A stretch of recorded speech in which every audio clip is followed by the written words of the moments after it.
The Giants of the Brassline. John Meehan. Blue Devils.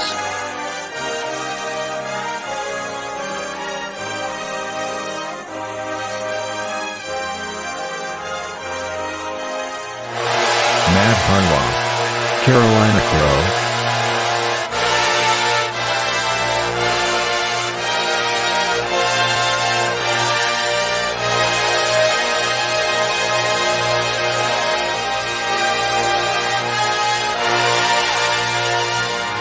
GINO CIPRIANI. Boston Crusaders.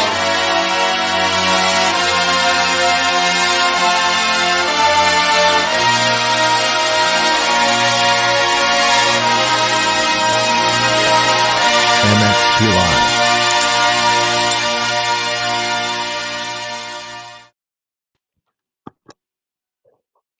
Olá pessoal, bem-vindos a mais um MXP Live. Essa é a MXP Live número 21, número 21. Meu nome é Wilke Augusto.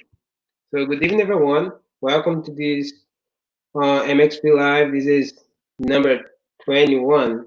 So my name is Wilke Augusto. Welcome. Esta live está sendo transmitida pelos nossos canais no YouTube, Facebook. Vão lá, curtam, compartilhem, se inscrevam. This live is being transmitted by our channels on YouTube and Facebook. Feel free to like, share, and subscribe in our channels. Então, hoje, essa semana, a gente está falando sobre a gente tem os gigantes dos metais, que são os três diretores de metais das três grandes grupos da DCI. So this week we have our team is the Giants of the Brassline, and we have three directors from three amazing groups from DCI. E para começar essa semana, eu queria convidar o representante da Blue Devils, o Captain Head da Blue Devils. So for this week, I would like to invite from Blue Devils, John Meehan. Welcome, John. Hi, thank you so much for having me. It's really good to be here. It's our pleasure. It's our pleasure to have you, and thank you for accept our invitation to share some information to people in this moment right now. Absolutely. So to start, like a usual, I like to ask people is like how you start with music and how you get involved with marching band and drum corps. Yeah. So my parents actually met when at the Troopers. So the Troopers are a drum corps in Wyoming. And my dad taught the horn line, and my mom was in the color guard. And so that's how my parents met. And then I was born in Casper, Wyoming, and I kind of just grew up in drum corps. My dad taught the Troopers until 1978, and then he got offered to come to California and teach the Blue Devils. Right. So yeah, so he came to California in 1979. Então, ele falou que os pais deles, eles se conheceram no Troopers. O pai dele era Captain Head dos Metais e a mãe dele era da parte do Color Guard. E foi assim que ele começou a história com drum corps, começando pelos pais dele. E o pai dele trabalhou com a Troopers até 1978. E em 1979, eles mudaram para a Califórnia. And so I was about 10 years old then, and the Blue Devils, they had three organizations. They had the A Corps, which everybody knows.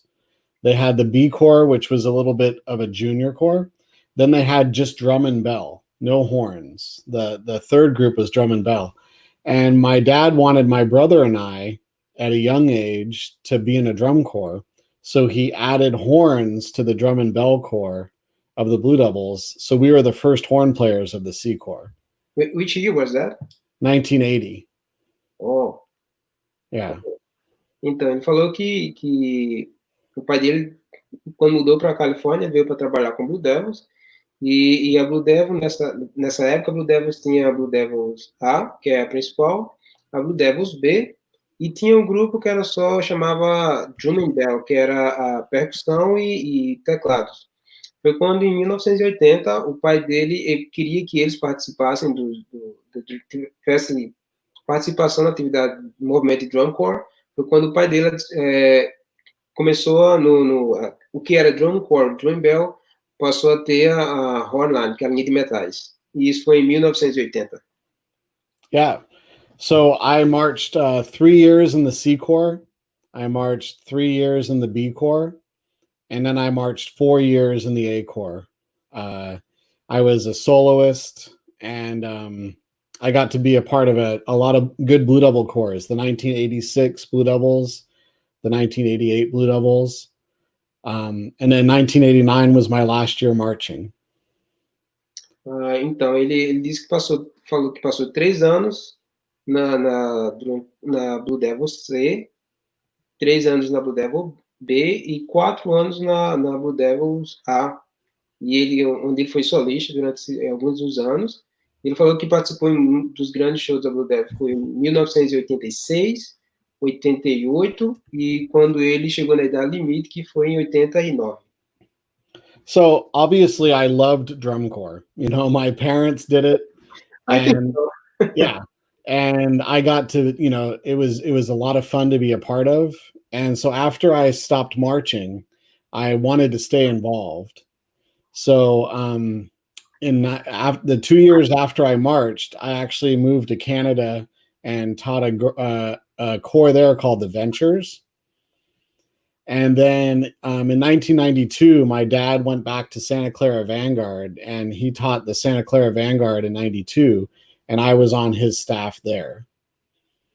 And then in 93, I actually wrote for the Skywriters with Paul Rennick. So that was the first time that Paul Rennick and I worked together. I wrote the brass book and he wrote the percussion book. And I did some judging for DCI that year, trial judging.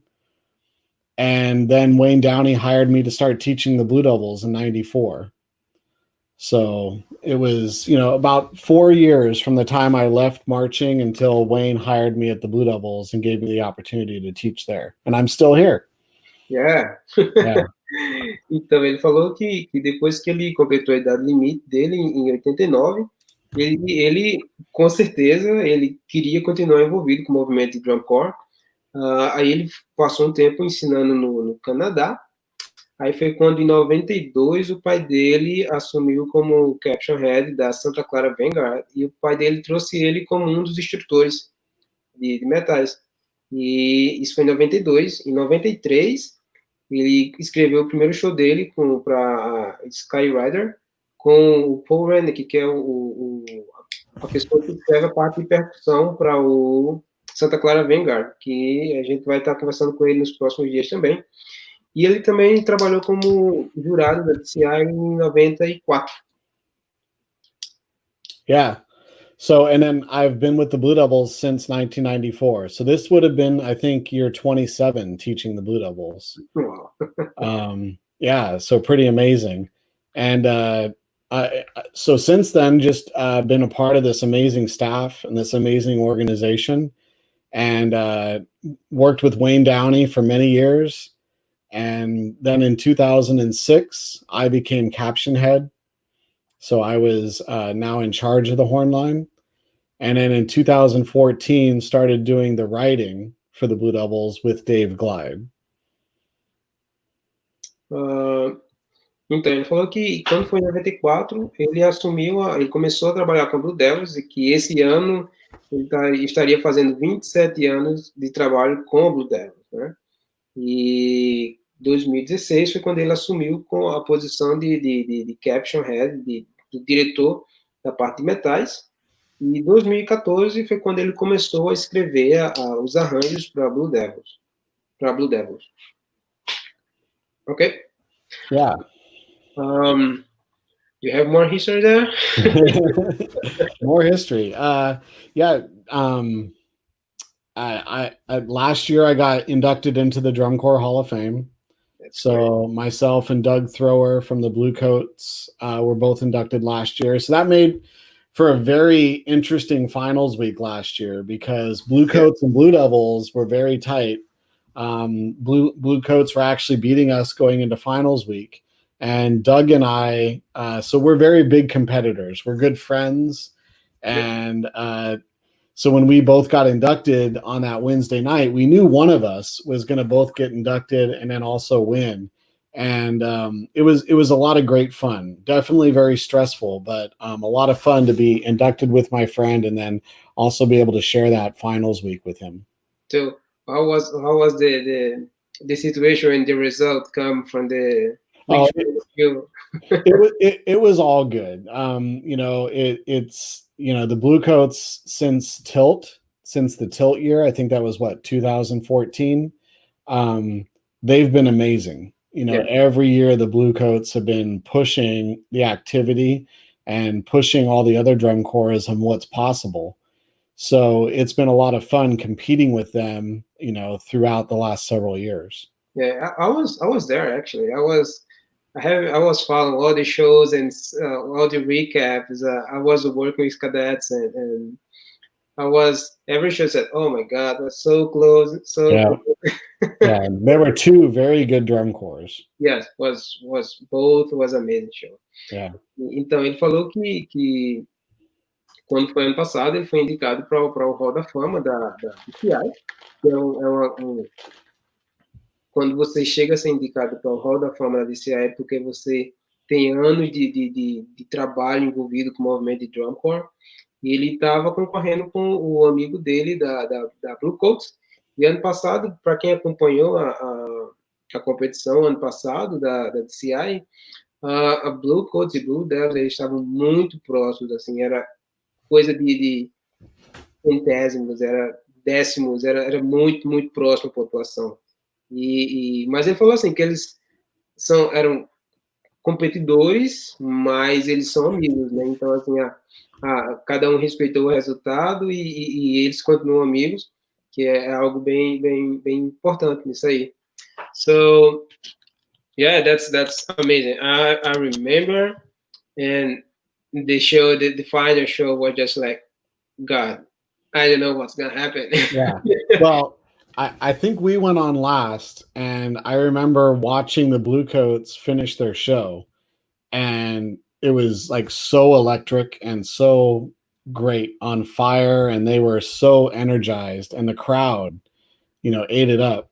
You know, and it was amazing to watch. And then the Blue Devil members came out and they didn't seem fazed by it at all. They, you know, they have a lot of friends. Like, one of the things I love about drum corps these days is that they're friends with everybody in all the other drum corps. You know, it's competitive, but I think at the same time, they all really like each other and they want each other to be successful. Yeah. And the Blue Devils came out, and for as good as the Bluecoats were that night, I think we were just a little bit better. Yeah, it was like, you know, from my perspective, at that point, like when you made finals and you top 5 at semifinal, that's what we know. The last couple of years, like last year happened the final, the Blue Devils beat Bluecoats and some other position, people change, but it's like, if you made finals, you are champion. You survived to the summer, to the whole summer. I thought all of the drum corps last year were very good. Yeah. Yeah, it was a very entertaining drum corps season. Yeah.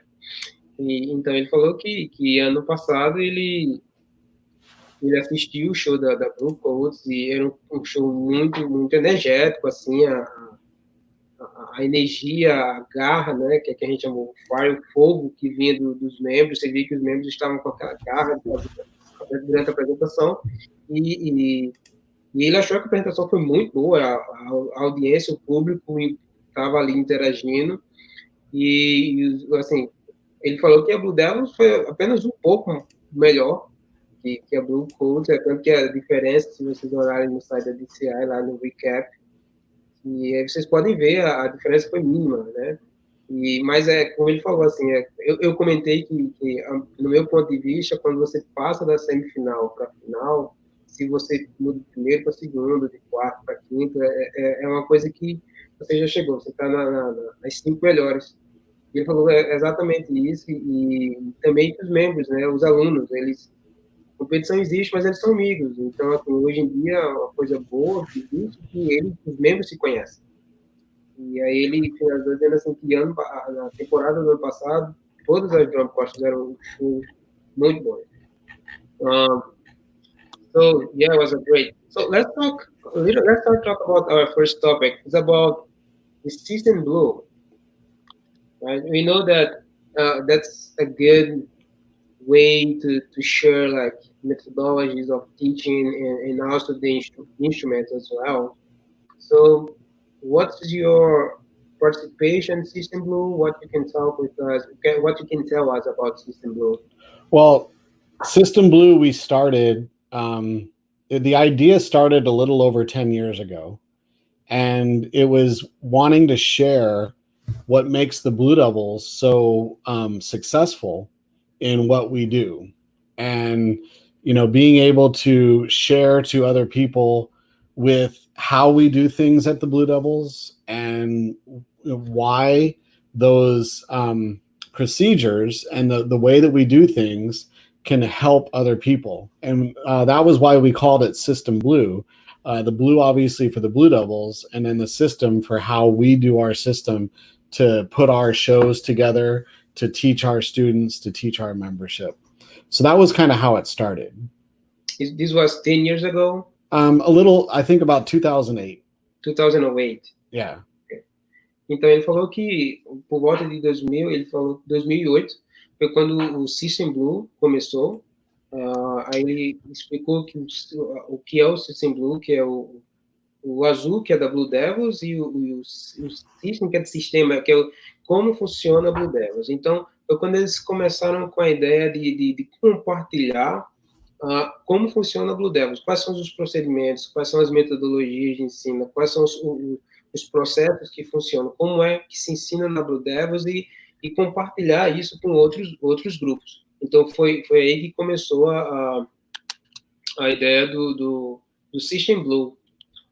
John, I remember like YouTube, you can see all the warm-ups at the military park, and it's interesting that we know that we have like the warm-up during the rehearsal day, right? And the warm-up to the show day. Can you tell us a little bit what's your procedures to the rehearsal day, to the warm-up to the rehearsal day, and the warm-up to the show day, and also if it's the same thing that the System Blue works in the same system of warm-up? Sure. So do you want me to talk about System Blue at all anymore on the development of the products and everything like that? Yes. Let's keep on System Blue first, and then we go into the warm-ups. Yeah, I like that question about the warm-ups. I'm going to write it down. So when we started System Blue, we were working with other companies. So I think at the time we were working with Dynasty and Pearl and some other companies where we would help them design instruments and then and make those be the instruments that we played on the field. We also at the same time started our educational camps, where we would during the summer when the Blue Devils were in a town, we would invite students in and they would be able to work with the Blue Devil staff for that day. So that was kind of when we started that. So at the beginning, we were developing instruments with other companies, and then we started our System Blue camps. Então, ele falou que no início, eu meio que, peço desculpa, eu meio que fugi um pouco do assunto. No início da System Blue, eles começaram a trabalhar com algumas marcas de instrumento, que a ideia era desenvolver esses instrumentos para que a Blue Devils usasse esses instrumentos no show e também com a System Blue. Então, ele citou, por exemplo, a Dynasty, que era uma das marcas que ele usava, e ele falou que a System Blue tinha a questão dos campings, que eram com os estudantes.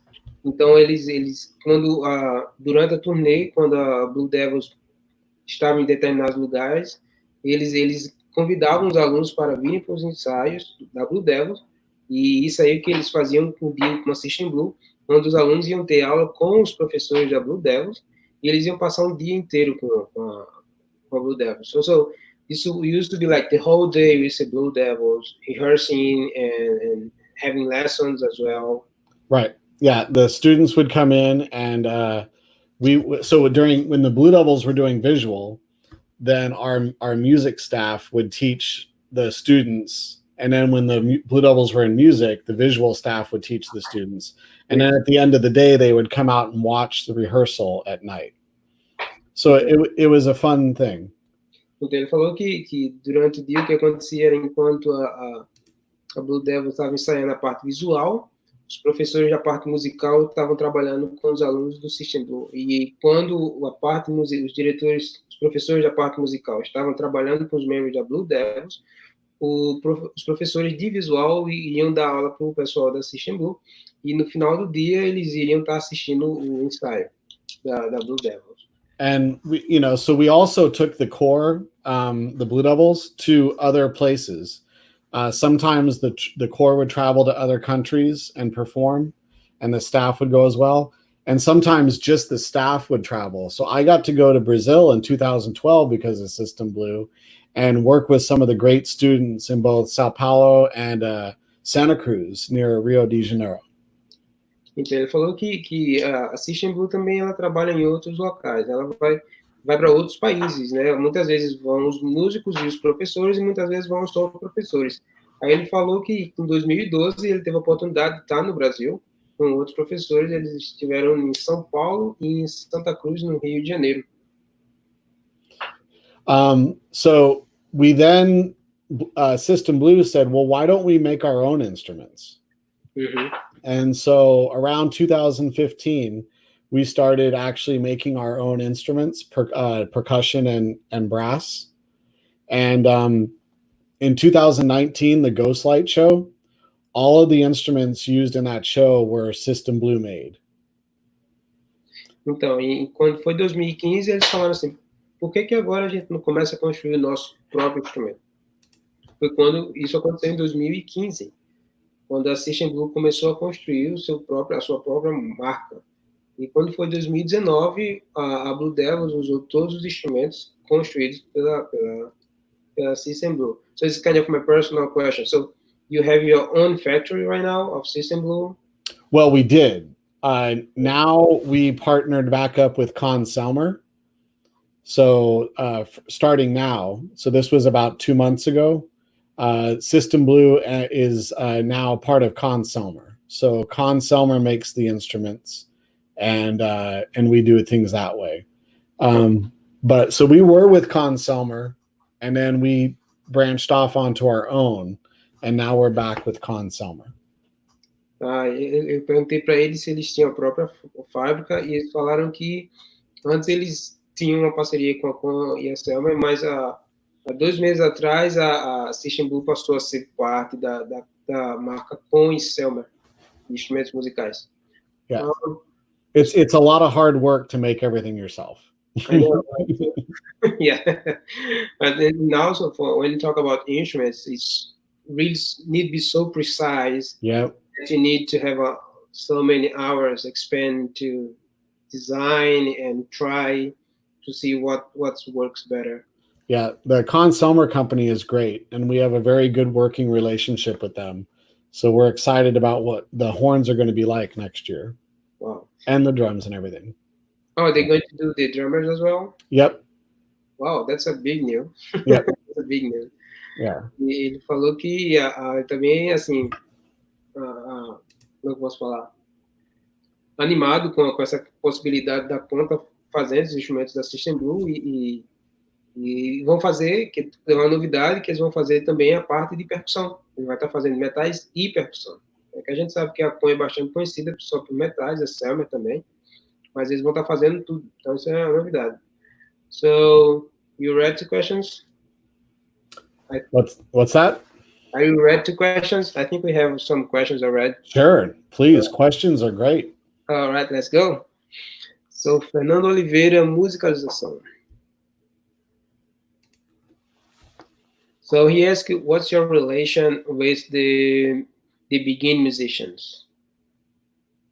So Blue Devils have A core, B core, C core, and the C core is ages 8, 9, 10, and 11.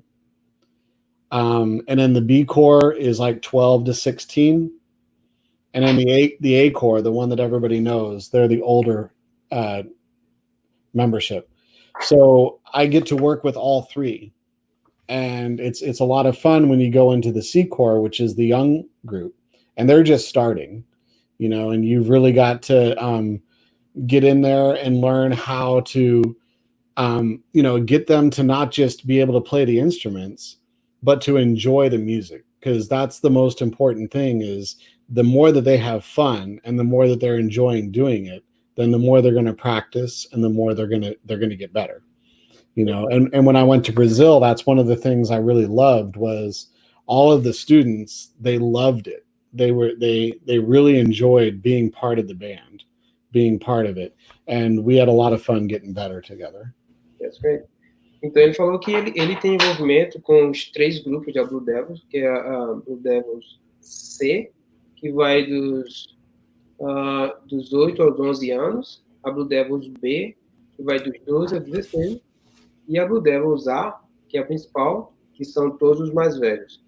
E ele falou que uma das coisas, e ele trabalha com os 3 grupos, e uma das coisas, quando ele vai trabalhar com a Blue Devils C, que é de iniciantes, que é entre 8 e 11 anos, uma coisa que ele tenta passar para as crianças, que na preocupação não é só aprender música, é para se divertir, para curtir aquele momento. E ele ressaltou que uma das coisas que, quando ele teve no Brasil, que ele achou muito interessante, foi essa questão que os alunos de banda, eles gostam de participar. Então, é uma coisa que não é só música, você tem que curtir aquele momento. Isso é uma coisa que ele ressaltou que achou bem interessante, que no Brasil as crianças, eles gostam de estar dentro da banda. Yeah, I love working with younger students. You know, when you get into the beginning bands or the younger bands, I think that is some of the funnest teaching, because you have to actually get them to go from knowing nothing to knowing something. You know, when you teach the Blue Devils, it's completely different. You're dealing with a membership that is really good at what they do already, you know, so you're trying to get them on the same page and maybe elevate them. But when I love teaching young kids and younger students, just because you see that growth every day, they get a little bit better at what they do. Ele falou que ele realmente ama ensinar alunos iniciantes, que é você pega o aluno que não sabe realmente de nada, até ele saber alguma coisa, e até ele aprender alguma coisa, o que é bem diferente quando você vai ensinar, como ele falou, a Blue Devils, a principal, porque todos eles já são grandes instrumentistas, então vai ajudar eles a serem melhores. Mas ele falou que realmente ele gosta, ele falou assim, que ama ensinar alunos iniciantes, é porque você vai usar outras técnicas de pegar, como ele falou, pegar o aluno do zero e fazer essa criança aprender alguma coisa. That's really great. I see some of my Brazilian friends talking on the live comments, so I just wanted to say hi to them. Ele falou que viu algum dos amigos dele do Brasil mandando alô para ele está devolvendo um alô aí também para vocês. So it's still like about systemblue. So Sure. How can you have access to the books and the materials from systemblue? Well, so when we do camps or we do clinics, we typically will give all of the participants the materials, so they have available to them what they're going to work on before they come to the camps. And then a lot of times, if it's one of the camps that we were talking about where they come to a Blue Devil rehearsal, I will actually arrange part of the Blue Devil show for them to play. And then they get to play that with the Blue Devils that day, which is pretty cool. Right now, we don't have the materials available to purchase if you don't come to a camp, but that's something that we're working on right now. Is we want to have available from beginning all the way to advanced exercises for brass, woodwinds, percussion, battery, pit, everything. And that's something that we're working on right now and hope to have available soon. Oh, great. Então, eu perguntei para ele se teria uma forma de ter acesso, de como ter acesso ao material de systemblue. Ele falou que, por agora, o que acontece é se o System Blue vai dar uma clínica, uma masterclass, e aí o material vai junto para esse local que eles vão dar o masterclass. E se acontece da System Blue tá, ao redor da Blue Devils acontecer durante a turnê, que o pessoal vai estar presente num dia com a Blue Devils, aí ele escreve um arranjo, vai ter os exercícios que eles vão fazer, mas aí ele escreve um arranjo para o pessoal do System Blue, baseado no arranjo da própria Blue Devils. Então, assim, no final do dia eles vão poder tocar junto. Então, os alunos do System Blue vão poder tocar junto com a Blue Devils. E ele falou também que é uma coisa que o System Blue está começando a se organizar, pensando agora, que eles não têm ainda material disponível para venda, mas para ter o material, os livros disponíveis da mesma forma como o Blue Devils já ter por níveis. Então, desde o nível iniciante até o nível mais profissional, e ter esses exercícios disponíveis também no System Blue. Great. So, do you have anything like, we know that, talk a little bit about philosophy of work. How can you define the philosophy of System Blue? How can I what? How can you define the philosophy of System Blue? Ooh, the philosophy of System Blue. Well, as I said, it's kind of based on how we do things at Blue Devils, which is I think you really need to be able to evaluate, and it's going to change. You know, what System Blue is for the Blue Devils is completely different than what System Blue is when you go in and do a clinic with a group of students. I think you really need to be aware of what the talent level is of the group that you're working with. But the main thing about the Blue Devils is our attitude. It's all about positive. You build up. You don't, you don't want to make somebody always focus on the mistakes, but you want to focus on how to fix the mistakes and how to get better at what you're doing.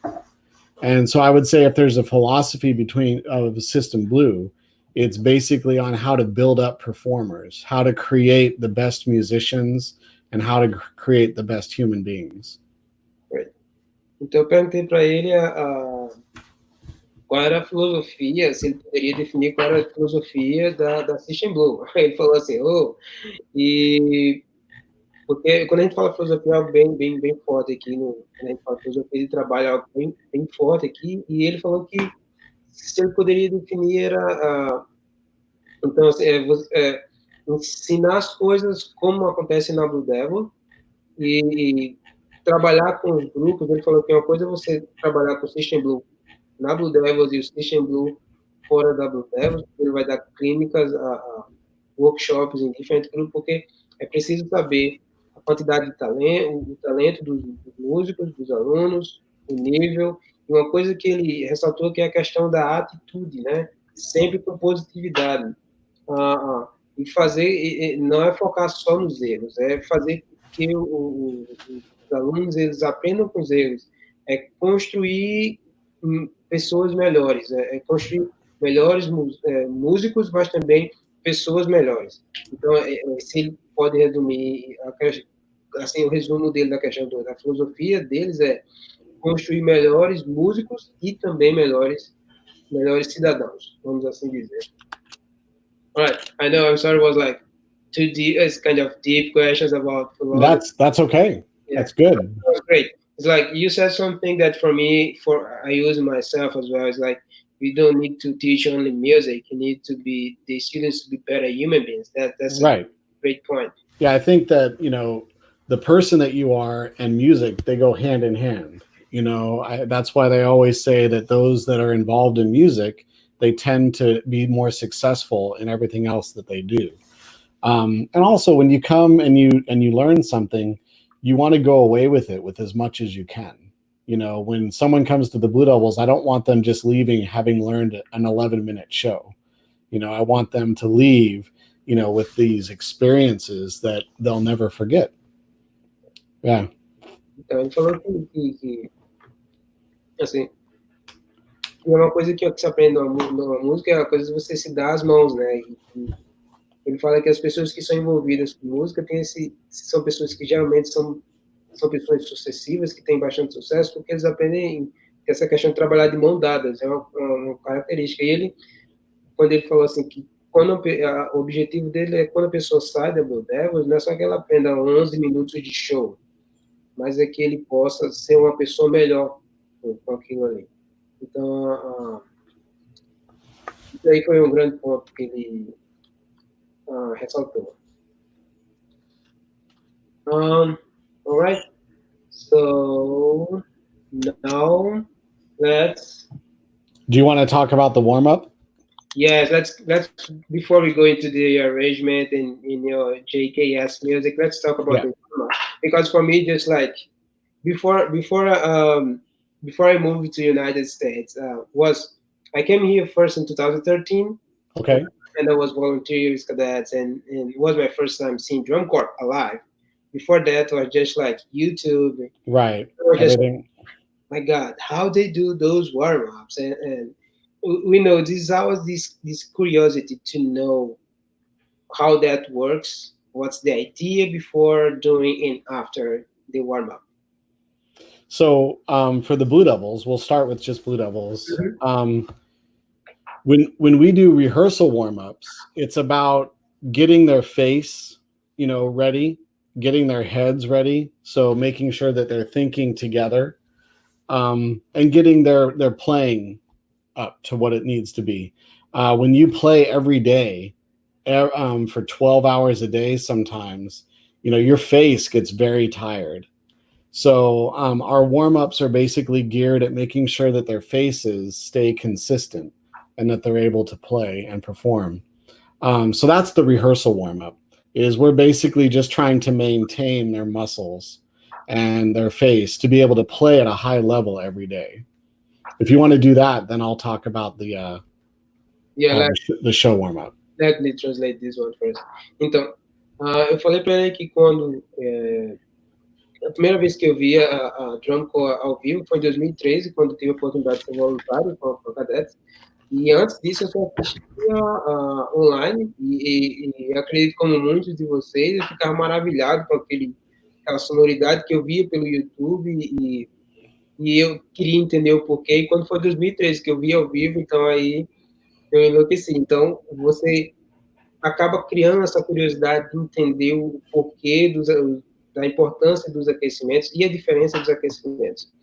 Aí ele está falando agora do aquecimento, geralmente, que ele fala para ensaio, que é uma coisa que ele tem que preparar. Ele fala assim, preparar o rosto é como preparar a musculatura e a mente para um dia que você vai ter, em média, 12 horas de ensaio. Então, assim, você tem que trabalhar a mente, tem que trabalhar os pensamentos dos alunos e trabalhar essa musculatura para que no final do dia ele não esteja totalmente destruído. Então, é a média de 12 horas de ensaio. So it's kind of, for rehearsal, you need to make sure the warm-up, you build enough endurance, right, strong to the end of the day, but also at the end of the day, you're not dead. You still... Right. So the beginning of the warm-up is usually recovering from yesterday. And then the end of the warm-up is getting ready for today. Okay. And every day it changes. You might hear the first note and you'll be like, oh, they don't need any recovery, or you might hear the first note and go, all we're going to do today is recovery. So every day is a little bit different. You have to be aware. What instrument do you play? I play French horn. You play French horn? Okay. Yeah, I played trumpet before, but then I switched to French horn. That's my main instrument now. Cool. Ele falou que eu falei para ele que eu complementei falando com ele, dizendo que é importante que se prepare para o dia, mas também que você tenha certeza que no final do dia você não vai estar totalmente destruído. Ele falou que geralmente o aquecimento começa com, tipo assim, baseado no como foi o dia anterior, que todo aquecimento pode mudar a sequência, mas que é tipo assim, é como se você tivesse I'm looking for the words. É como se você tivesse não é se consertando, é tipo, você estava muito cansado antes, você vai começar o dia relaxando por isso, e você termina o aquecimento pronto para o ensaio. Então, é como se você estivesse se recuperando. É como se você estivesse se recuperando do dia anterior, você começa o aquecimento se recuperando do dia anterior, e no final do aquecimento, você já vai estar pronto para o ensaio. Mas aí muitas pessoas vão pensar, eles não precisam se recuperar, mas realmente tem que se ter esse cuidado. Alright? So then, show warm-ups. Alright. For me, a show warm-up, I want to get our membership ready for the performance. You know, when I want them to start performing right away. And so a show warm-up, we typically, so we warm up in a circle, and many times we will allow fans to come inside and sit inside the circle. And that really starts to make it a performance opportunity for the Blue Devil members. So because you've been playing all day, you know, like when you get to a show warm-up, you've already been playing for 3 hours, 4 hours, sometimes more. So your chops don't need a lot. So typically what we'll do is a very quick beginning, and then we'll let fans in and we'll start to do some playing and start to perform. Because I want the fans to be excited about, you know, what they're hearing, but I also want the Blue Devil members to start wanting to get that crowd to react, so that when they get out into the show, they're already in that mindset of performing for their audience. E, então ele falou que ele agora falando do aquecimento, que é o que a gente mais vê, que é o que acontece antes das performances. E aí ele falou que geralmente ele gosta de fazer um ciclo, que dependendo da situação ele gosta de convidar os fãs para ficarem sentados no meio do ciclo. E isso também é uma oportunidade de criar nos músicos essa questão de estar tocando para alguém, de ter um público, uma audiência.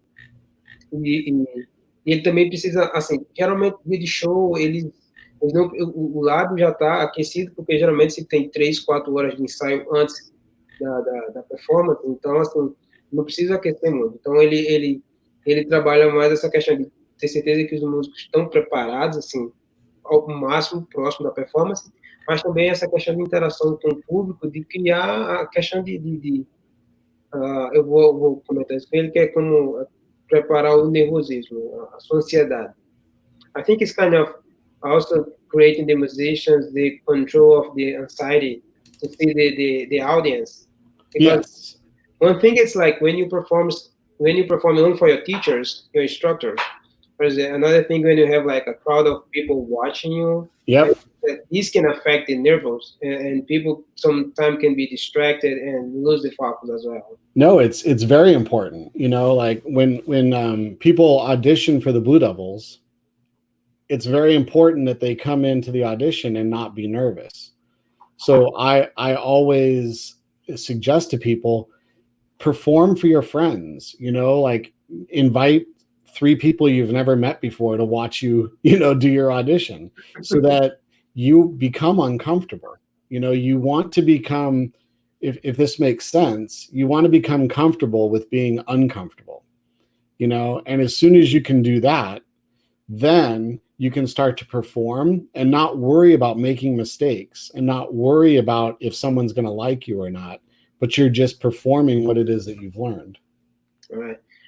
Eu comentei com ele que a questão também era, o que eu vi era uma questão de tipo, como músico, você também tem essa questão de lidar com a audiência, com o público, que muitas vezes isso tem a ver com a questão da ansiedade, a questão de controlar os nervos, e você uma coisa é você tocar para os seus professores, outra coisa é você tocar para um público, né? E o público da DCI, todo mundo sabe que são milhares de pessoas, e essa questão de botar as pessoas no ciclo é justamente para isso. Ele ressaltou que quando, assim, nas audições, ele fala que é importante que as pessoas se preparem, ele recomenda que você toque para os seus amigos antes da audição, porque você tem que controlar o seu nervosismo, é uma questão de controle do nervosismo. Se você toca para algumas pessoas, você já vai ficar acostumado com isso. Ele falou uma coisa, eu vou perguntar para ele novamente, que a gente usa bastante aqui, e eu vou traduzir isso para vocês. John, can you repeat the? You have to be comfortable being uncomfortable. Você tem que ser confortável, como confortável. Que é uma coisa que a gente usa bastante assim, que é uma coisa que você tem que... É uma coisa que não é confortável de você ver o público assistindo você, mas você tem que ficar, sim, fazer com que isso faça você se sentir confortável. Foi justamente o que ele falou. Porque você não vai estar preocupado com os seus erros, você não vai estar preocupado com o que as pessoas acham de você ou do seu show. Você vai apenas a se acostumar a dar o seu melhor. It's great. Yeah. There's nothing wrong with being nervous. Like, a lot of people think that when you're nervous, that's bad, but it's not bad. You know, I get nervous all the time. The thing is being able to be your true self and be able to perform at your highest level, even when you are nervous. So, can I share a picture of one of my favorite warm-ups? Oh, yes. If I hit share screen, will that allow me to... I think so. Let's try. We can make this happen. So does that show up? No yet. Is that a picture? Yeah. Can you forward for me, maybe by text message, so I can put in a system? Okay. So I just stopped it. But I was gonna... How do you want me to forward it to you? I'm sorry? I'll send you an email. Is that okay? Or... Yes. I can. If you send an email right now, I make this happen. Yeah. Então, aqui ele estava falando que não tem nenhum problema de você se sentir nervoso. Você só precisa aprender a ser você mesmo e sempre se preocupar. A sua preocupação não é em ficar nervoso. A sua preocupação é basicamente em fazer uma performance sempre com alto nível. Essa tem que ser a sua preocupação. A questão de ficar nervoso, não, esse não vai ser o problema. Vai ser só a questão de sempre fazer a sua performance no alto nível. Ele está tentando compartilhar aqui uma das imagens que ele fala que é uma das preferidas dele da warm-up, do aquecimento. Assim que eu receber aqui, eu passo para vocês. So I just sent you 3 pictures. I sent it to Bruno and Joao as well. Oh, great. But the one with the pool, that's the one, the warm-up that I want to share. But you can share any of the pictures and we can talk about it. I think if you send to John is our media guy. He's going to make this happen. Okay. Do we have any other questions while we wait for him to get that? Yeah. I know we have some questions about this right now.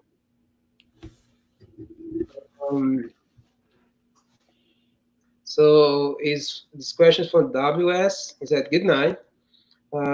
What's the methodology that you apply for the new talent?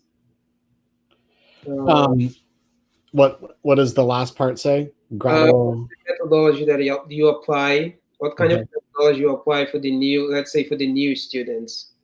A lot of times when you get a new student, they do things differently than the current students.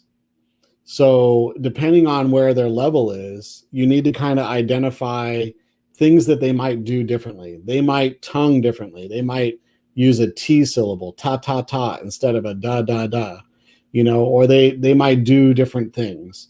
So one way that you get your ensemble to sound really, really good is that everybody does everything the same way.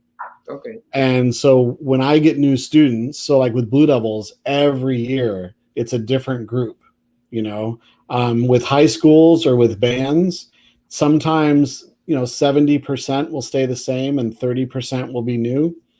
The most important thing to do is get the new members to start to do everything the same way that everybody else does. Então ele falou que uma coisa, você precisa identificar quais são as coisas diferentes que os alunos fazem. E uma coisa que ele falou que é a questão da articulação. Então você vai pegar alunos que vão articular usando a articulação a T, ou então o D, então o do, o da, o do, e o que ele procura é fazer com que todos eles toquem da mesma forma. E geralmente quando se tem pessoas novas no grupo, ele precisa ter certeza que essas pessoas se adequem tocarem no mesmo sistema. Então, você precisa identificar quais são os pontos diferentes de cada estudante e unificar isso aí. And it's okay to go slow. You know, like a lot of people, they watch a Blue Devil warm up and they want to play those exercises. Well, what you don't see is you don't see the Blue Devils at the beginning of the year, and we're just playing ba for a day. You know, like we take our time and we build up to what we're going to be in the summer. Those exercises that we play, those come later. You know? So it's always important when I talk to teachers, don't be afraid of going slow and making sure that you're focusing on the basics, the real basic fundamentals. O Pedro falou que uma coisa o pessoal quando vê o aquecimento da Blue Devils, ele fala assim, que se você vê a Blue Devils no início do tempo, é só nota longa, assim, por várias e várias notas. E uma coisa que ele falou que recomenda os professores é para ir devagar. Então, você precisa construir o seu aquecimento, a sua preparação, a sua técnica devagar, sempre com o foco nos fundamentos básicos, o que ele falou. Então, assim, sempre quando vai devagar, não precisa fazer rápido, mas vai devagar, como ele falou. Se você vê a Blue Devils tocando rápido, mas se você vê a Blue Devils tocando no início da temporada, é só nota longa, tudo bem devagar. Yeah. All right, let's see if we have one more question. All right, from Bruno. Do ponto de vista educacional, qual o impacto na melhoria, acredito, dos alunos do projeto systemblue desde a sua criação? Como é o dia a dia de estudante no systemblue? So Bruno is asking, for the educational point, what's the impact in the students from systemblue since the begin? So what do you think that the students for systemblue now, they are better from the systemblue from the beginning of the systemblue? Well, so when you come to a systemblue camp, hopefully you leave, being more comfortable with yourself as a performer. You know, what's been great about systemblue is we have a current member. His name is John Brannon. He was a systemblue student. So he came to one of the camps and he was just a member of the camp. He was a student of the camp. And now he's, one of our top trumpet players. And he won DCI trumpet I&E last year. So that's been awesome to see, is just someone to go from being just a person at the camp and being a student to being one of the high members of the Blue Devils. And that's always the best thing to see, is when you see that progress from somebody that wants to be to somebody that is. And when we do systemblue camps now, John will stand next to a new systemblue camper and go, I was you, so someday you'll be me, which is pretty cool. Ele falou que uma das coisas é a questão de não focar só na questão da performance, mas eu vou tentar colocar as ideias, assim, meio que resumir o que ele falou, que ele tem um aluno hoje chamado John Brandon, que foi aluno da systemblue, e hoje ele é um dos tops da linha de trompete da Blue Devils, e ano passado ele ganhou uma das competições da DCI para solistas, tem competições para solistas na DCI. E ele fala que é interessante de ver o progresso de um aluno do systemblue hoje ser um dos tops trompetistas da Blue Devil, e também o fato do aluno hoje poder chegar para um estudante da systemblue e dizer assim, eu, alguns anos atrás, eu era igual a você, um iniciante, e olha onde eu cheguei hoje, então é tipo como incentivo, assim. Tudo tem um início, então se você se esforçar, você pode chegar onde eu cheguei. And also, I think he has another question. Yep. He asks, all right, thank you. He asks what's the day looks like for the students of systemblue? I think you already answered that, right? Yeah, they will spend some time with our visual staff, and then they will spend some time with the music staff, and then we let them be part of the rehearsal. And so we will take them onto the field and they get to sit on the drum major podium, or they get to sit inside the brass circle, or they get to play with the drum line, you know. And so we try to make it very interactive to where they get to be a Blue Devil for the day.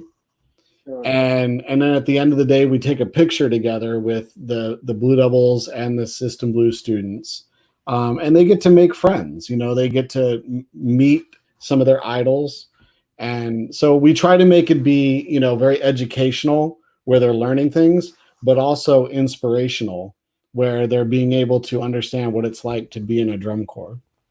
Então, ele falou que a segunda parte da questão do Bruno era como era o dia a dia de um aluno da System Blue.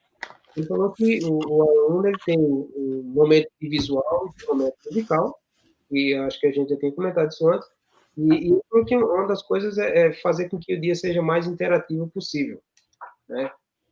Que as crianças, elas, no final do dia, eles vão ter o momento do visual, do musical, e no final do dia eles vão estar junto com os músicos da Blue Devils, que eles vão estar no meio do ciclo dos metais, que eles vão estar tocando junto com os metais, que eles vão estar junto da percussão, que eles sentam no pódio do drum major. Então, assim, fazer o mais interativo e cativar essas crianças, delas sentirem que eles fazem parte da Blue Devils também. E também a questão de tipo assim, deixarem próximo dos ídolos dele. Você, como criança, você já tem aquela questão de criar naquela criança o fato dela estar próximo ao ídolo dela, da Blue Devils. Ela sabe que é a Blue Devils, ela sabe quem são os músicos, então ela quer estar próximo dessas pessoas. Então é um dia bastante interativo que essas crianças têm. Let's see if we have any more questions. Yeah, there's like 3 or 4 more. O System Blue funciona o ano todo ou só durante a temporada da DCI? So he asks if the System Blue is just like during the whole year or only during the DCI tour? Well, the camps, when they come to us, is just during the DCI year. But throughout the whole year, we try to do, if we travel somewhere or if we have a special event. This week, we're actually doing a virtual clinic for System Blue that people can come online and be part of the virtual clinic. So that's something new that we'll be doing. But mostly the camps are only during the DCI season. Então, ele falou que tem os acampamentos que são durante a temporada da DCI, mas também tem as clínicas que acontecem fora da temporada, né? Então, são dois tipos de clínica diferentes. E ele falou que agora também vai ter uma participação dos alunos da System Blue numa aula online, né, que eles vão ter também um momento online com os professores da Blue Devil. E ele está tentando, assim, com todo mundo, nesse momento, botar todo mundo. Like you as everyone else, System Blue is trying to create the opportunity to put everyone together during this time. Yep. And, you know, if the Blue Devils don't have a System Blue camp in the summer near your city, you typically can't be part of it.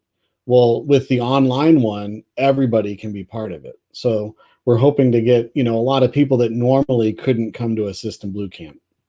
Então ele falou que geralmente o que acontece é que durante a turnê, se você não mora perto de um dos locais onde vão acontecer o System Blue Camp, você acaba não participando. E agora, com isso aí, eles vão estar adicionando que você pode participar de uma forma online, né? I believe that's a good opportunity to people for other countries, like Brazil.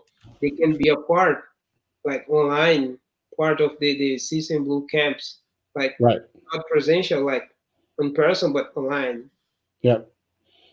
E, então eu falei para ele que tem a oportunidade agora, de repente, para o pessoal do Brasil e de outros países de participarem dos acampamentos online que vão estar acontecendo.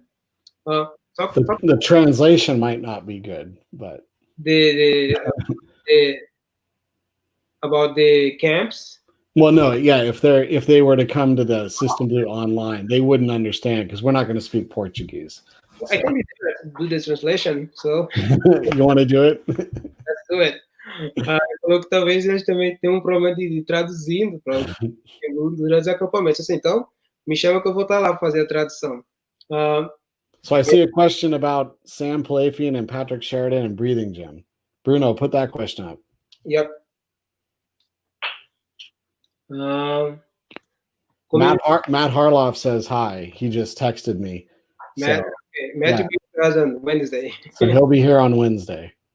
Uma pergunta do Bruno Mariano: como ele viu a mudança da sonoridade da Blue Devils depois que começaram a usar o Breathing Gym do Sam Palafian and Patrick Sheridan? So he asked you how you feel, what's the difference in the sonority of the Blue Devils when you start to use the breathing gym exercise? Yeah, a big difference.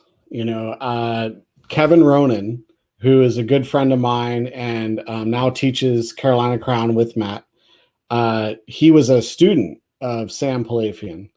And so he knew the breathing gym firsthand.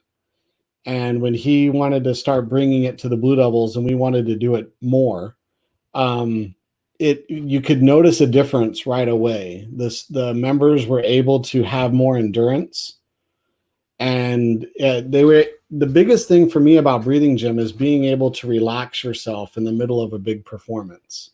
You know, being able to take all the pressure that is being put on you and being able to just kind of let it dissolve away and be able to play with the muscles the way they're supposed to be played.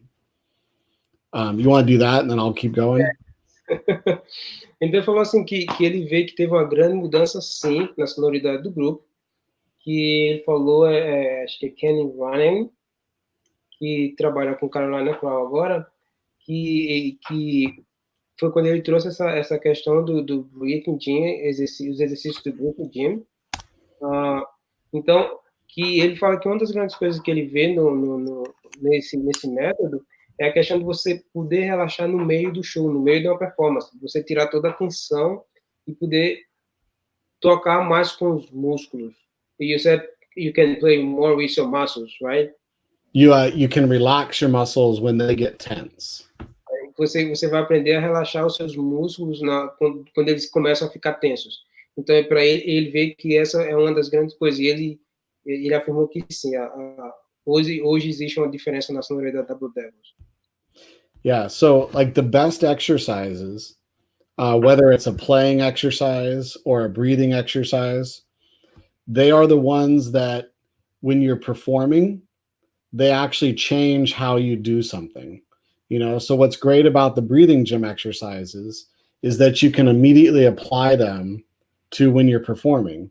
So if any of anybody watching right now has ever done E to O, it's a very famous breathing gym exercise where you go and you try to go from very tense to very open. You know, we will immediately talk to our students about, hey, we need to do an E to O here because we're sounding a little tense and we need to become more open. And so a great exercise is something that teaches the students how to fix something in the middle of performing, you know, so that when they're doing it, the exercise has already taught them how to do it correctly. And that's what's great about the breathing gym exercises. Então, ele falou que uma das coisas boas do breathing exercise é a questão de controlar a respiração no meio do show, de trabalhar a respiração, só respiração e trabalhar a respiração tocando. Porque o que acontece é que no meio de um show, você vai se você tem algum problema com isso, você vai saber como controlar. Que ele falou o exemplo de um dos exercícios, que é isso é Ida Ho. Ida O. Ida O. Yeah, que é quando você trabalha com a musculatura mais tensa e depois com a musculatura mais relaxada. Então, todos esses exercícios, eu vou pedir para o João, se for possível, ele colocar o link. Dessa maneira, vocês podem acessar esse método, saber onde encontrar esse método, que é algo assim que se usa nas drum corps, mas também que se usa nas marching bands. John, I believe that the breathing exercise that normally the drum corps use nowadays, and also the marching band, the high school marching band, they use the same exercise as well, right? Yeah. Everybody does them a little differently. but they are the same types of exercises that Patrick Sheridan and Sam Palafian created in the breathing gym. So everybody, and that's what's great about, you know, what we do is you adapt something to fit what you need. You know, so how Carolina Crown does breathing exercises is different than how the Blue Devils do them, which is different than how another corps might do them. But at the end of the day, they're trying to do the same training to their students. Então, eu comentei com ele que uma coisa que a Blue Devils, que os exercícios, esse exercício específico de inspiração, eles trabalham não só nas drum corps, é uma coisa que também se trabalha nas marching bands, nas bandas escolares. E que ele falou que de repente, assim, o que acontece é que você vai adaptar isso aí à sua realidade, ao seu grupo. Ele falou do jeito que a Blue Devils faz, é diferente do jeito que a Carolina Crown e que outras drum corps fazem também, mas é que no final do dia, todas estão querendo ter o mesmo resultado, né? Que é o controle da respiração. All right. So you're very good at this. I can tell you're hitting all the points that I said. You're very good. I'm trying. Thank you. I'm trying to. All right. So let's talk about, like you said, you start to write and make arrangements. Let's talk about the arrangements, because we had other sections and we know here in the United States you have access to a lot of different websites that they sell music and for the shows. That's the thing that we don't have in Brazil. You wrote for Brazil years ago. Yep, that was very fun. I got to write for the Brazilian Vanguard. Yeah. So, but when you start to do your arrangement, what kind of the points that you create to do like a kind of a personal arrangement? Well, I think it's really important to know the group that you're writing for. You know, one of the reasons that a group will hire an arranger is because they want it to be special for them. So as an arranger, you can't write for every group exactly the same. You have to make sure that how I write for the Blue Devils is going to be different than how I write for some of the high schools that I work for. You know, and you need to write to their strengths. And so I think one of the most important things of an arrangement is being able to adapt it and make it very custom for that band. Então, ele falou que eu vou falar agora um pouco sobre a questão de arranjo, e é uma coisa que a gente, aqui nos Estados Unidos, é muito fácil para a gente encontrar material, porque existem várias editoras que escrevem para a banda. Hoje existem vários sites que vendem material específico para marching band. Você pode comprar o show já pronto. E aí eu falei para ele que no Brasil a gente não existe ainda essa questão de uma editora que faça esse material. Para quem não sabe, o John ele escreveu para o Brasília Vanguard alguns dos shows que o Brasília Vanguard fez há alguns anos atrás. O Brasília Vanguard, infelizmente, não está mais funcionando, mas o John era quem escrevia os arranjos para o Ronald Bauman do Brasília Vanguard. E ele falou que assim, a grande questão de quando você contrata um arranjador é que ele vai fazer uma coisa pessoal, é algo que você precisa conhecer o grupo e escrever o arranjo baseado quais são os pontos que aquele grupo tem. Então, é você fazer com que aquele arranjo seja especial para aquele grupo. Ele falou que do jeito que ele escreve para Blue Devils é de um jeito, do jeito que ele escreve para outros grupos é de outra forma, totalmente diferente, para marching, para as bandas escolares. Então, para cada grupo você tem que ter uma forma diferente, mas você precisa conhecer quais são as características de cada grupo e adaptar isso aí para a realidade deles. And then it's important that all of the designers work together. So if I'm writing for the Winds, it's important that when I give that music to the percussion writers, that they know exactly how that is supposed to fit within the overall arrangement. So there's a lot of communication that needs to take place, not only at the beginning, so that, like you were saying, you want to hit all the points in the show to make sure that you're creating effect and you're doing the different things that you need to do within the show. But then the communication after it's been written so that the percussion adds to the Winds.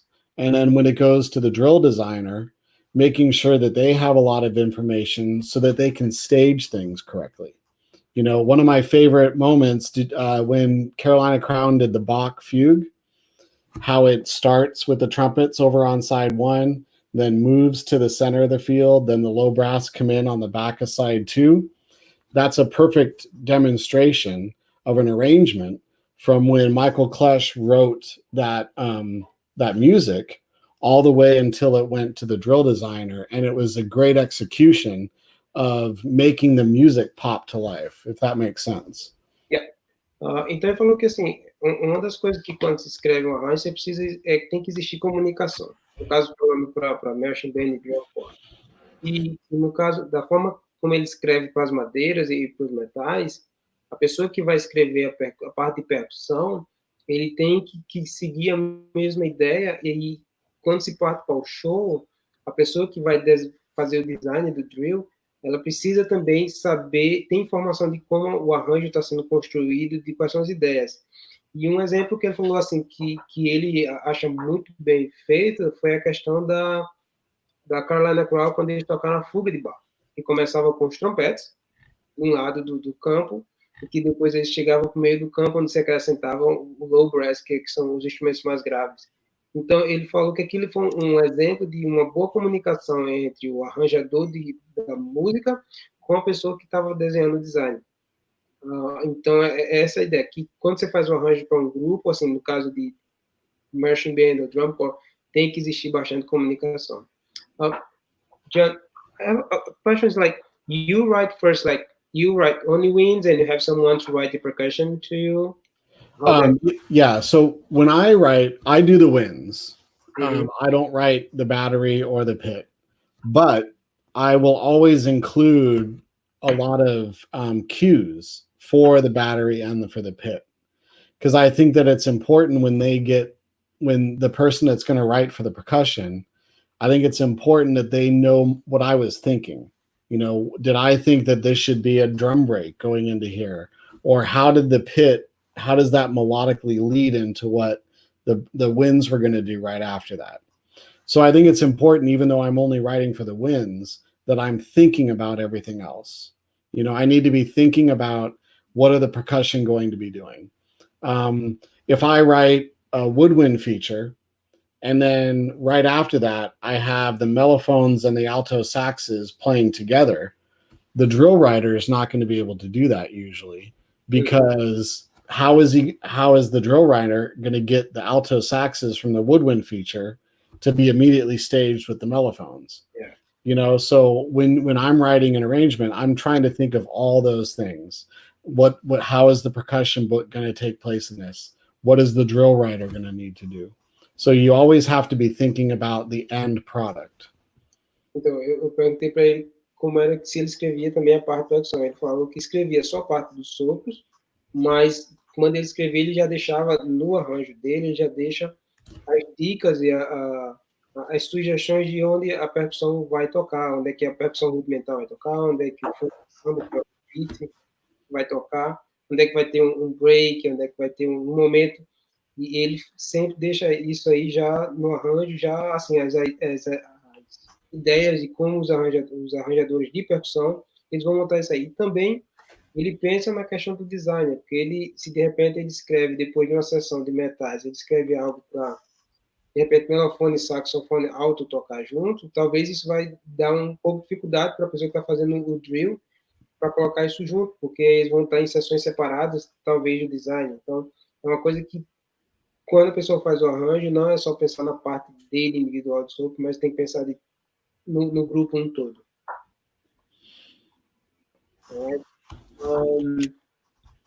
Let's see. All right, let's talk about still like arrangements. What we know, like you need to have some challenges for the students. You said you need to know the level of your students, right? Also, I think that you try to push a little bit more, kind of give some challenge as well. How you organize this kind of challenge that you give for your students? I think you're absolutely right. That's a great point. Okay, and a great question. I think that when someone's writing an arrangement, you know, number one, you shouldn't put something in that is out of place within the music or the context of the show. You know, like if you're doing a show about very smooth, calming water, this ripping double tongue feature probably doesn't make a lot of sense, you know, in the middle of that. So you have to always be aware of the context of which you're doing it. But you also want to engage the students. You know, you want them to be excited to learn the music. You want them to be excited about practicing. So I think that it's important within an arrangement that you are shooting for the end of the season as when it should be at its best. You know, if you're writing and they can play it perfectly at the end of band camp, it's probably too easy. You know, if you're writing and they can play it great the first time that they do it, it's probably too easy. You want to make sure that there's challenges there so that they have something to work on the entire time throughout the entire season. And I think and you always have to keep in mind, I challenged the trumpets already, so now I need to make sure I challenge the low brass. And I've challenged them, so I need to make sure I've challenged the mellophones. You can't just challenge one section in an arrangement. You know, you need to give everybody something to chew on. Então, eu falei para ele sobre a questão dos desafios, que quando se escreve um arranjo, é preciso saber o nível do seu grupo, mas também é importante saber que você tem que colocar alguns desafios para os seus alunos ali.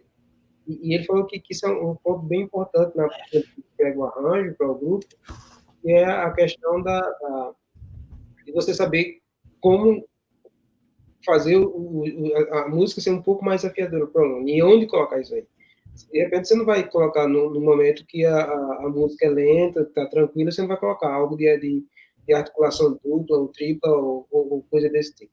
E uma coisa que também quer falou que é a questão que você precisa ter um balanço disso aí, que é, se você escreve algo desafiador para os trompetes, você ter certeza que vai escrever para o low brass, para os melophones, todos tendo algo desafiador. Isso vai mantendo eles mais enganjados em querer aprender o show e sentir esse desafio mais como algo animador. E também, assim, não pode ser algo tão fácil que no final, antes de começar a temporada, eles já estejam tocando bem. Tem que ser algo que vai gradativamente fazendo com que eles melhorem. Right. I think we have the picture there you asked. Oh. Have they read now? I just get a sign here. Let's see if you can. So let's see what picture this is. But if this is the one I think it is, this is one of my favorite warm-ups that I ever got to do with the Blue Devils. Let's see if they put it up. All right, let's see. Oh, okay. So this picture here. So this is me conducting when I was a kid, the Troopers horn line. How old are you? 4 or 5. I don't know. Was that? And that's my dad in the back wearing the number 12 with the jersey on. So that's my dad, and he's actually teaching and conducting, obviously. But I liked to pretend, you know, which some would say I still do now. I'm just pretending. But yeah, so that's me conducting the Troopers horn line when I was a little kid, and that's my dad behind me. Ele tá falando que essa foto é da linha de metais da Troopers, quando o pai dele era o chefe de metais. O pai dele é esse que tá vestindo a camisa com o número 12. Ele tinha por volta dos 4 anos de idade. E assim, como toda criança, ele estava pretendendo, o pai dele ensinava ele a reger, mas ele estava pretendendo. Aí ele fez meio que uma brincadeira, que hoje as pessoas falam que ele ainda está fazendo e está regendo, né? Está pretendendo e está regendo de verdade. Ele fez essa brincadeira com ele mesmo, mas isso aí é quando ele tinha 4 anos de idade. Vamos para a próxima. Yeah. And then this is Blue Devils 2017. And it was very hot when we were rehearsing. And I had asked if we could get into the pool. And the school said yes. So that's the 2017 Blue Devils horn line. We finished our warm-up. So basically we played an exercise. And if I thought it was good, I let him swim for 5 minutes. And then we got back out, we played another exercise, and that was a lot of fun to be able to do that. Ele falou que essa foto aí foi de 2017, e ele estava na escola, foi um dia muito quente, e ele pediu permissão da escola onde ele estava ensaiando para usar a piscina, e ele falou que é tipo assim, você controlar também, você usar também a questão da descontração, né? Ele foi um dia divertido, assim.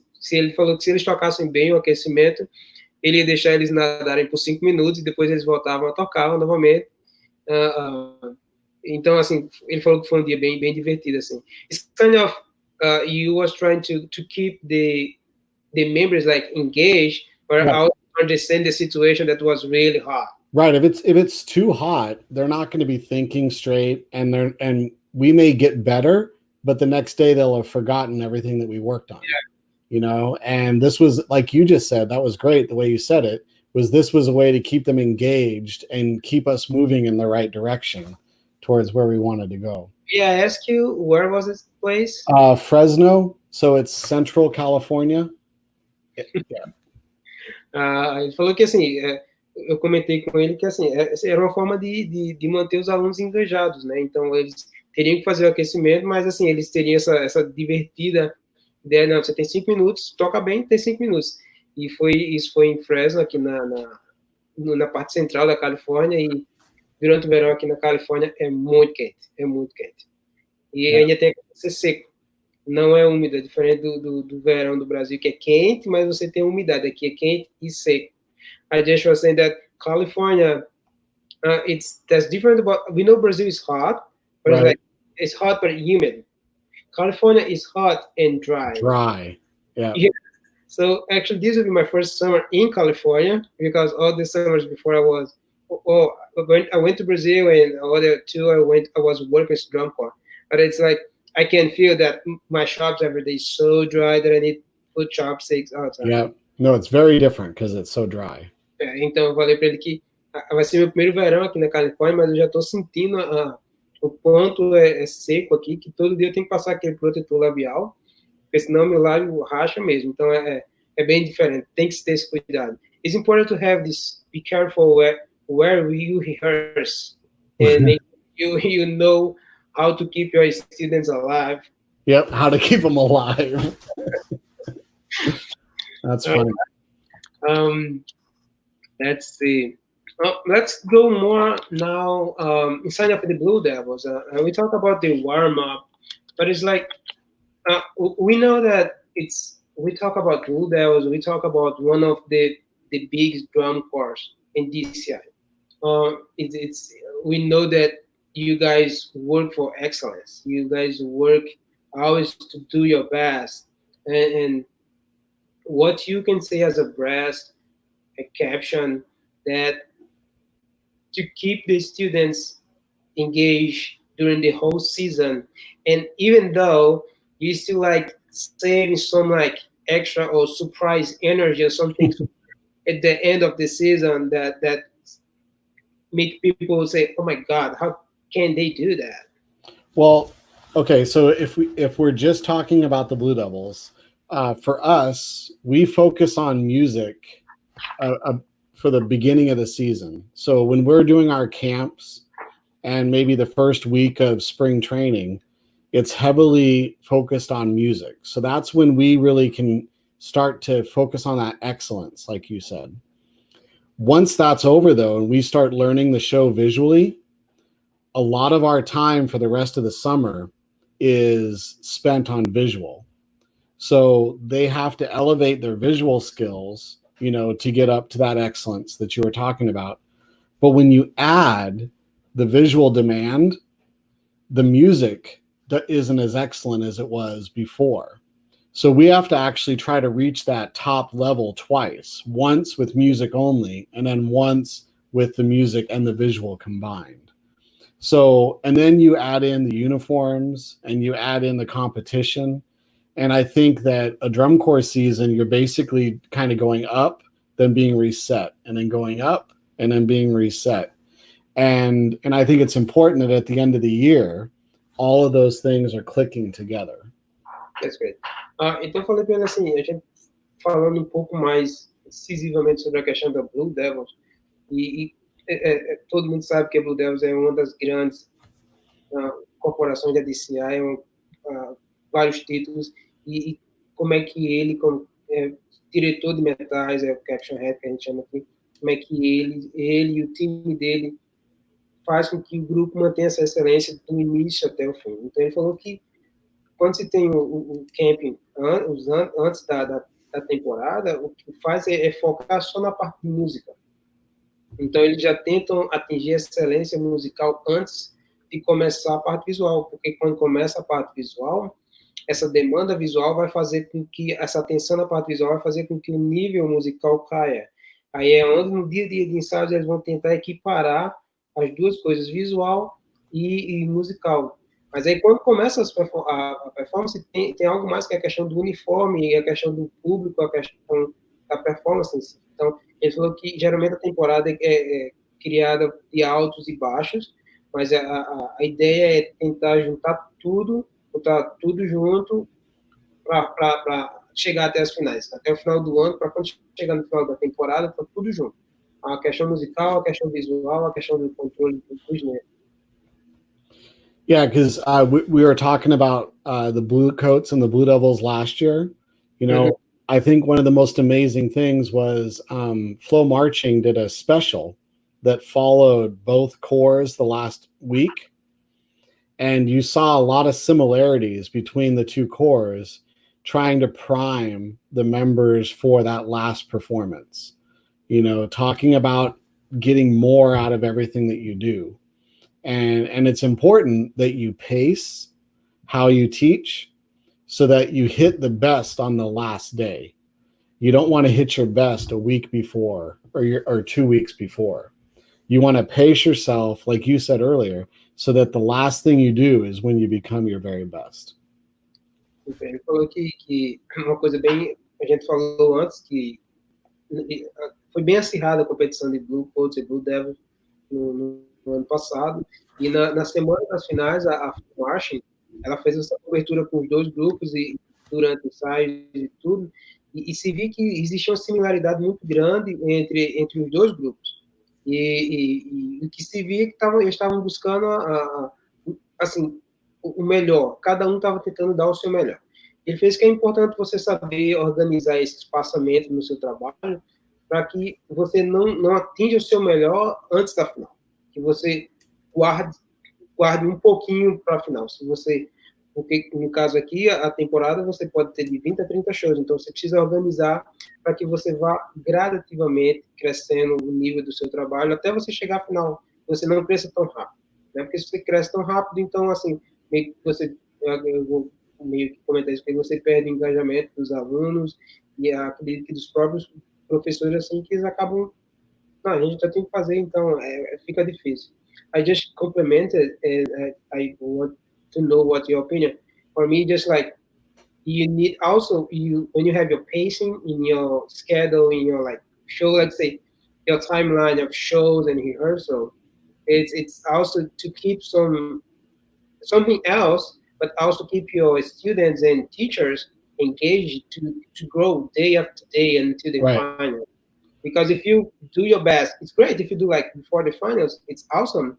But like what you do during only the final, just like can be boring and something that, right? We know there's always something to clean, there's always something to make better.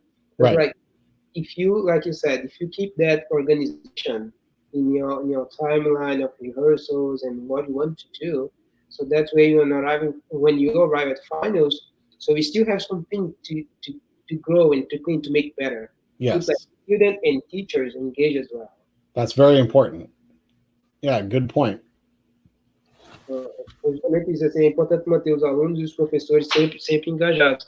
Vamos ver se a gente tem mais alguma pergunta aí.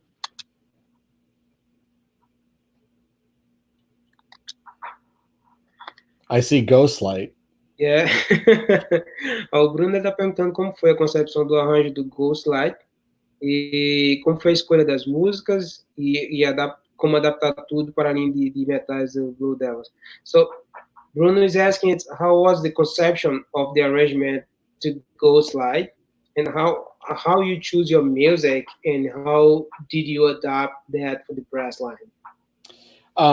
So Scott Chandler is our program coordinator, and he will come up with the idea of the show. And he knew what he wanted to do, and he basically comes up with maybe a one-page sheet or so, and he has meetings with Dave Glide, and they talk a lot about the show. And then Dave and I start to talk, and we start to find the music to fit what Scott wants to do with the show. We knew that we wanted the show to represent the beginning. So I don't know if you've seen the show, but we run out of the walls at the back and start to go around. Those are like the ghosts escaping that are, in the theater with the ghost light, and it all gets attracted to that ghost light right before the trumpet feature at the beginning. Mm-hmm. So Scott has all these ideas that he knows he wants to do visually, and then he wants us to find music that represents those kind of ideas. So we knew that at one point in the show we wanted to have that kind of gypsy feel, and that's how we came upon the Imogene Heat music of the wand dance. Bum, bum, dum, bum, ba-dum, ba-da-ba. It had that kind of gypsy feel. Mm-hmm. So we are always looking for music that conveys the artist idea that Scott Chandler has with the show. Então ele falou que a concepção do show veio do diretor do programa, Scott, e aí ele teve que trabalhar em conjunto com o diretor da parte visual para botar essas ideias da forma visual e depois da forma musical. Então, ele falou que, para quem assistiu o show, tinha essa questão dos painéis atrás, parte de trás do campo, que iam abrindo e fechando, como se fossem assim, os fantasmas que estavam aparecendo. E depois tinha uma apresentação do trompete que ele procurou uma música, um estilo de música que se encaixasse com a ideia central do show. Então, é importante ter essa questão de escolha da música que se encaixe com a ideia do show. Many times, Dave Glide and I will write maybe 15 little pieces, and Scott will kind of listen to them and like this one and this one and this one, and then we start to make the whole arrangement. We don't, and it's different every time that we write, but a lot of times we'll take different ideas and start to create the show based on the events that are going to happen visually. Então, ele falou que ele, no início, quando ele começou a montar o show, ele montou 15 diferentes sessões musicais com a parte visual. Ele mais o David Glide, trouxeram tudo isso ao diretor do programa e apresentaram, e ele foi falando assim, eu gostei dessa. E depois dessa escolha das sessões que o diretor do programa postou mais, eles começaram a criar um arranjo conectando essas ideias. Onde ele trabalha a questão de conectar. So, one more time, is like communication. It's the main point for the beginning process and the season as well. Yeah, it has to be a big part, for the end, for that last product to be as successful as it can be. You have to be able to communicate all the way through the process. Yeah, that's good. Let's see if we have more. Do you have anything else talk about the Ghostlight music before we go to the next question? No. All right, let's go to the next question. Fernando Júnior. Os músicos que finalizam sua temporada no Blue Devils, devido à idade, são convidados a fazerem parte do staff futuramente? Como funciona sobre a idade limite? So, Fernando Júnior is asking about what happened with the musicians for Blue Devils when they age out. So, are they invited to be part of the instructor staff? What's your answer for that? Yeah. Most of the students of the Blue Devils, when they age out, they are done with drum corps except for being a fan for the rest of their life. They are going to be something that is not music. They could be an engineer, they could be a teacher. A lot of them, that's their end of their drum corps career. Some of them will become band directors, and they might teach a little bit at another drum corps. And very few of them actually come back and teach the Blue Devils, basically because we don't have that big of a staff. Like, every drum corps can only have so many people that are teaching them. So we definitely have people that age out and they come and they teach with us. But most people that age out of drum corps, that's the end of their music career, or their drum corps career. Então ele falou que quando os músicos eles chegam na idade limite, eles, assim, uma parte deles, eles vão seguir a vida, eles terminaram a participação dele como drum-corps, eles vão ser advogados, vão seguir a carreira dele profissionais, que muitas vezes não tem nada a ver com música. Alguns deles vão trabalhar como diretores de escola, diretores de banda de escola, vão ter algum envolvimento com música, e alguns vão trabalhar como professores de outras drum corps. Ele fala assim que só alguns, poucos, que também voltam para trabalhar com Blue Devils. E até porque assim o grupo ele não pode ter uma quantidade muito grande de professores, né, dependendo da necessidade. Mas aí ele falou que existe essa possibilidade. He also asked about the age limit. I think it's 22, right? Yeah, so you can June 1st, if you turn 22 after June 1st, then you can march. If you turn 22 before June 1st, you can't march. Então ele falou que se você completa 22 depois, você ainda pode marchar, mas se você completa 22 So if you turn 22 after June 1st, first. you can march. And if you turn 22 before June 1st, you can't. Se você completa 22 anos antes do 1º de junho, June. June. Yeah. 1º de junho. So, 1º de junho, se você completa depois de 1º de junho, você ainda pode marchar, mas se você completa 22 antes de 1º de junho, você já não pode mais marchar. Então, essa é a idade limite. I heard something that next year you still have negotiations with DCI about age out.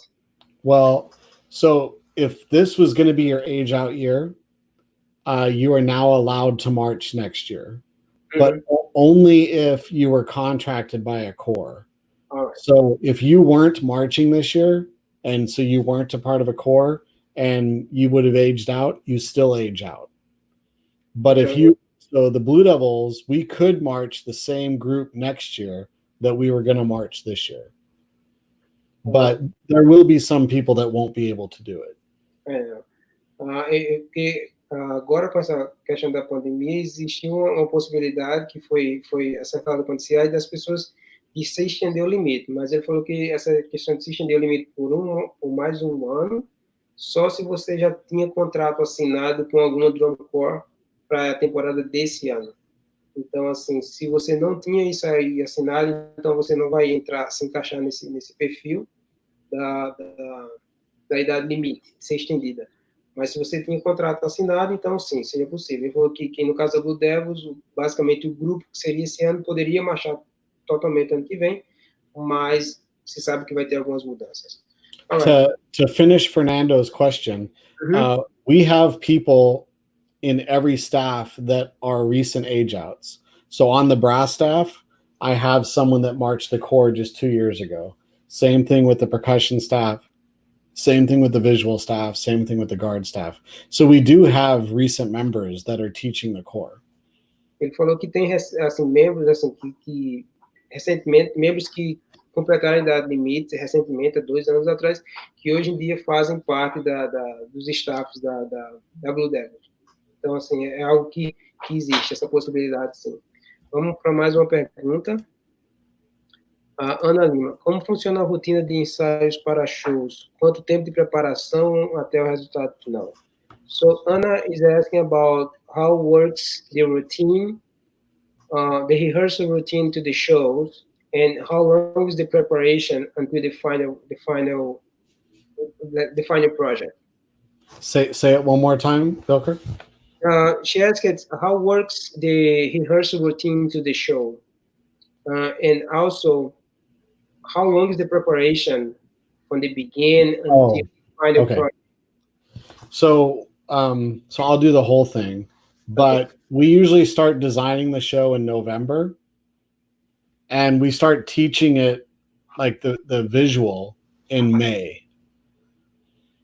And so they will rehearse for about 6 weeks. And that's when we learn the whole show, the drill, the visual. We start putting it all together. So that's usually a 6-week project. So we have to have the music done when we start that 6-week project. Our goal is always, when we start teaching the visual, the music is done. And then at the end of that 6 weeks, that's when we start to tour and start to perform. And then we make changes. You know, like you're performing almost every other day. So there's not a lot of rehearsal that you're able to get once the shows start, because you're traveling, performing. And then when we do get 3 days that we don't have our show, that's when we will make our changes. So we'll say, okay, this section of the show is not working, so we need to, over these 3 days, change that. So that's kind of our process. Is we have the music done in May, we spend 6 weeks learning the visual, and then we start to tour. Então, ele falou que o cronograma deles é tipo, em novembro eles começam a trabalhar a parte musical, em maio eles começam a trabalhar a parte visual por 6 semanas, aí quando eles começam a turnê. Então, geralmente, durante a turnê, não tem tempo de... ele falou que para começar a parte visual em maio, a parte musical já tem que estar pronta. Então, quando começa o show da turnê em junho, depois das 6 semanas de preparação, eles não têm muito tempo para fazer mudanças. Então, porque geralmente o que acontece é ensaio, show, tem ensaio, show, tem ensaio, geralmente é ensaio, show, mudança para outra cidade, ensaio, show, mudança para outra cidade. E quando se passa 3 dias, geralmente, que se tem uma pausa de 3 dias no mesmo local, aí é quando eles fazem as mudanças que eles acham necessárias. Isso aqui não está funcionando bem, então vamos mudar essa parte visual, musical. Então é onde acontecem as mudanças. Então, assim, esse é basicamente o cronograma de trabalho deles. I think, before we finish, what advice can you give to the director bands in Brazil and Colombia? I know you have been in Brazil and you have some ideas about how Brazil works with music and band, but what kind of advice you can give to those people to pause COVID-19? I think because we haven't been able to, work together in groups very much over the last couple of months, I think a lot of our performers and a lot of the students are looking forward to getting out there and being part of something. So I think that it's going to be a very good thing to look forward to get people to perform again and start to practice and become part of the social dynamic again. But it's going to be important that everybody remembers that the students, they haven't been doing anything for 3 months. So, we're going to have to grow not only from a teaching standpoint of the music, but, getting everybody used to working together as a team. And I always think that that's a very important thing, is that the whole group has to understand the goal. It's okay to tell your students, this is my goal today. My goal today is to just do these 3 things. Because when the students know the goal, they have that attainable thing that they can reach for. Então, eu falei que o outro ponto que ele está falando agora, que é sobre a questão de o que é que ele pode dizer, quais os conselhos que ele pode deixar para os diretores de banda no Brasil, na Colômbia e onde estiver nos assistindo, sobre o que pode ser feito no pós-Covid, no pós-Covid-19, que é essa situação da pandemia. Ele falou que, assim, os grupos estão parados por muito tempo. Então, quando se voltar, é preciso entender que, pelo ponto de ensino, você precisa estar bem organizado e é tranquilamente assim, você pode dizer para os seus alunos que esse é seu goal, esse é seu objetivo do dia, e eles vão entender isso aí. E você vai ter alunos que vão estar assim, eles vão estar apreensivos para essa volta, eles vão estar querendo essa volta. Mas é preciso saber montar neles, criar neles a ideia de trabalhar em time, de trabalhar em conjunto. Então, esse é o grande ponto, é você fazer com que eles comecem a se envolver socialmente e volte a questão do trabalho em grupo. Very cool. And I hope everybody is doing okay. Yeah, that's my big concern and my wish for everyone. So, yeah. I would like to say thank you so much. It was really great. It was my first time talking with you, and It was really great. All the like listen your advices and translate and help to pass this information to people in Brazil. And Yes. I appreciate your time. I know it's like everyone right now is really busy with a lot of webinars and class, but I really appreciate your time. It was grateful. Thank you for the invitation. I appreciate doing it. And thank you to everybody watching. Thank you for being here. Yes, thank you so much. I really appreciate it, and I wish you the best. Like, keep yourself. Hopefully we can meet sometime in the future. Yeah, I hope so. So we see in California, but here. Yeah. I'm south, you're north, but I hope I can meet you in person one day. I told Pat said you should stand with go to Blue Devils a couple of days and stay with us. You should. Be great. I would love to do that. Well, good luck with Matt and GINO later this week. They'll be great interviews. Yeah, it'll be great. Thank you so much. That's a great week. It's share ideas of teaching. That's a great point. Thank you. Cool. Então, pessoal, por hoje a gente vai terminar por aqui. Queria agradecer aos nossos colaboradores, ao nosso time do MXP, o João, o Bruno e o Clever. So, everyone, today that's it. We finished here, but really great for this interview with John. I would like to say thank you for our team in Brazil, João, Bruno, and Clever. Thank you for our sponsors and collaborators. Liga Brasileira de Bandas e Fanfarras, Aula Virtual Música da Espanha, Fone Studio, Brasil Bandas, Portal Brasil Sonoro, Toque 2, Unibandas TV, Canal Banda Show e Thiago Blume Music. So that's all for today, my friends. Remind to subscribe our channel and see you next section. Vejo você com o Matt. Yeah, John? See ya. Bye, John. See you. Thank you so much. You're welcome. Tchau, pessoal. Se vejo. Marching experience.